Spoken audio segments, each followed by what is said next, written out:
Hello, everyone, and welcome back to the Middle and High School Course Professional Learning Community on the Georgia Department of Education platform. This platform was created for educators to collect, collaborate, and support one another. Be sure to set up your notifications to your liking and check back to engage in discussion as often as you wish. Please share this platform with your colleagues so we can continue to grow and share beneficial information specific to middle and high school choral education. The more colleagues active yields more opportunity for us to share and grow from one another. My name is Brandy Dent, and I will be your virtual PLC lead for middle and high school chorus. This week's webinar will be about activities for your calendar. Every month should be jam packed with so many activities for your choir, but you don't want to overwhelm yourself or them. So I'm just going to discuss my personal plan for every month and maybe it would inspire you to set up your own. We'll start with the month of August. In the month of August, you want to do things such as review the procedures in your classroom. You also want to go over things like posture, maybe even vocal anatomy, the solfege hand symbols, and you may want to start reviewing some of those basic rhythms, such as starting fresh with maybe even whole notes and half notes.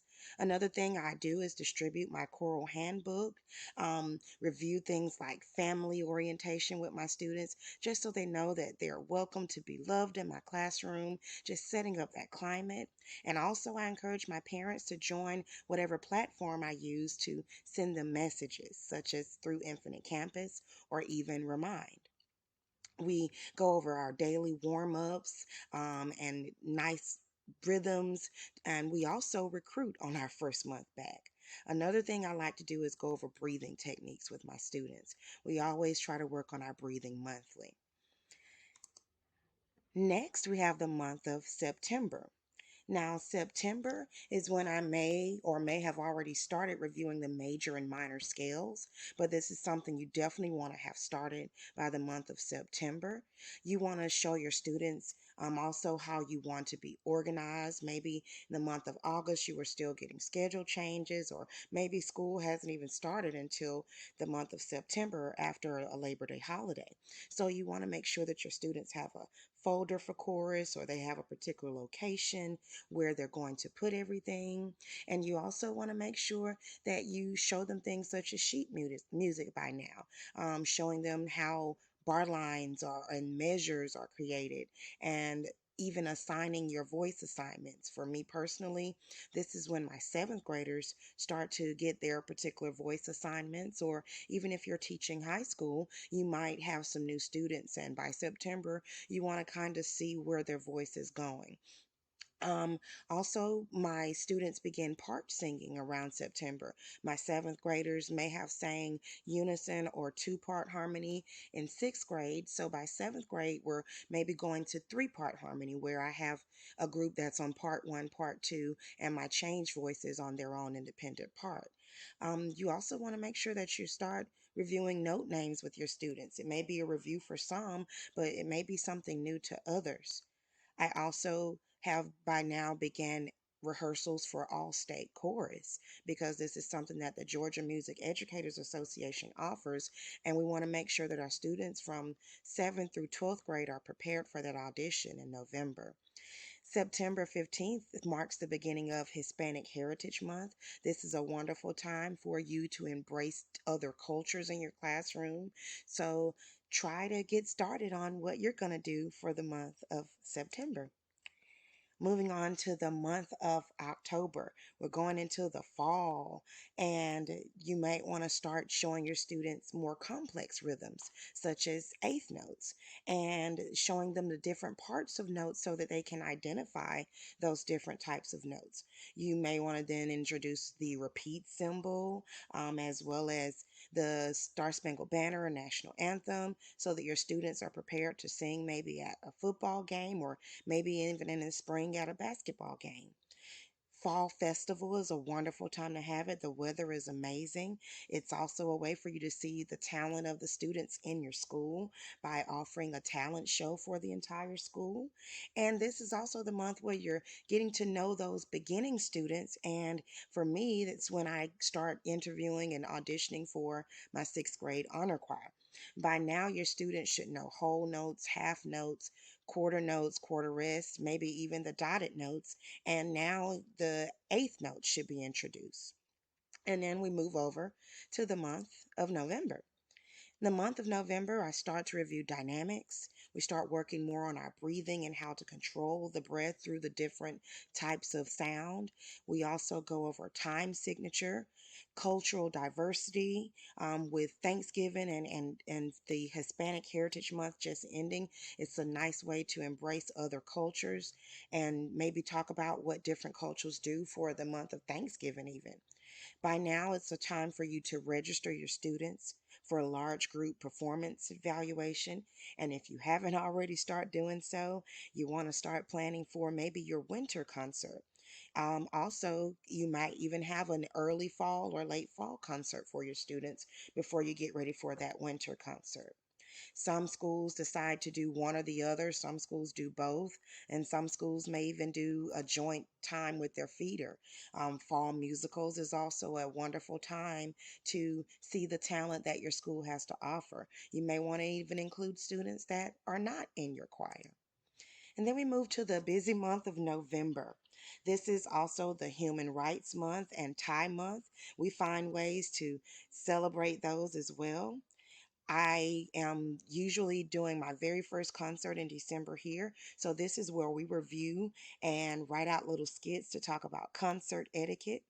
My students are now aware of the notes that are on the staff. So, that's when I introduce them to the grand staff, as well as making sure they're aware of how to name those notes and also how to play those notes on the keyboards in my classroom.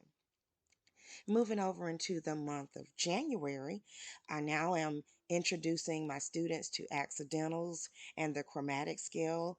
Of course, with our all state students, they already are aware of this stuff, so for them, it's a review. But to other students, it may be something that you introduce for the first time. Key signatures, because you're moving into the LGPE season. So you want to show your students now as a group how to find one or how to find do by looking at those key signatures. My students then, with the chromatic scale, they learn how to play that on the piano, and they learn how to play it ascending and descending. It's also Be Kind to Food Service Month. So it's really cool to maybe go in the cafeteria and sing to your cafeteria staff. It's a wonderful time to just put your students out there. And moving over into the month of February, this is the month where we start reviewing more musical terms such as tie, slurs, legato, staccato, accent, fermata, even tempo markings.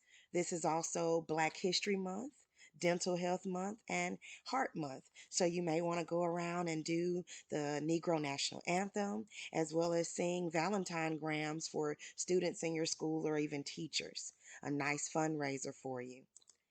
Then we move into the month of March. For Georgia, of course, this is usually the month where we're getting ready to perform for large group performance evaluation. By now, you've gotten your students ready for the sight readings and gotten their two selections ready, one on the list and one not. And of course, you want to go over all categories of music for because it's Music in School Month. So, and it's also Women Empowering Month.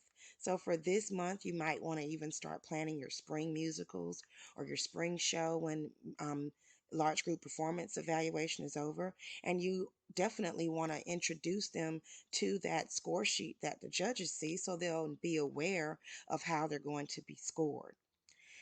Moving over into the month of April, this is where I began voice classifications again.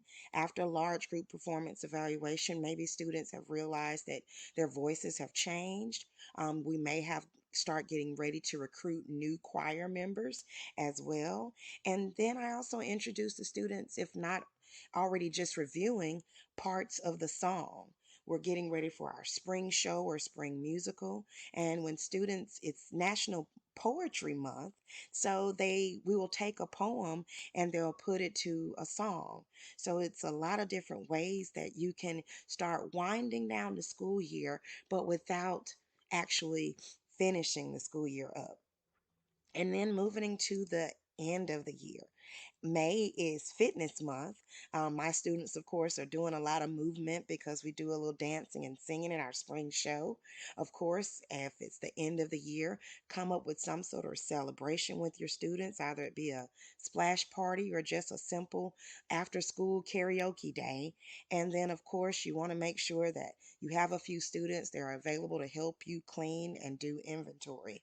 You want to make sure that you know everything that's in your classroom. And then I say for the summer, don't hold yourself accountable for much. Enjoy your families, rest, take care of yourself, go sit down on a couch and get some counseling, even. Mental health is very important. So just relax and prepare yourself for the next school year. Again, I am Brandy Dent. I hope you've enjoyed this short webinar on how to plan your school year. If you have any questions, don't hesitate to email me, and I'm also available on the Georgia De- Department of Education community platform. Thanks again.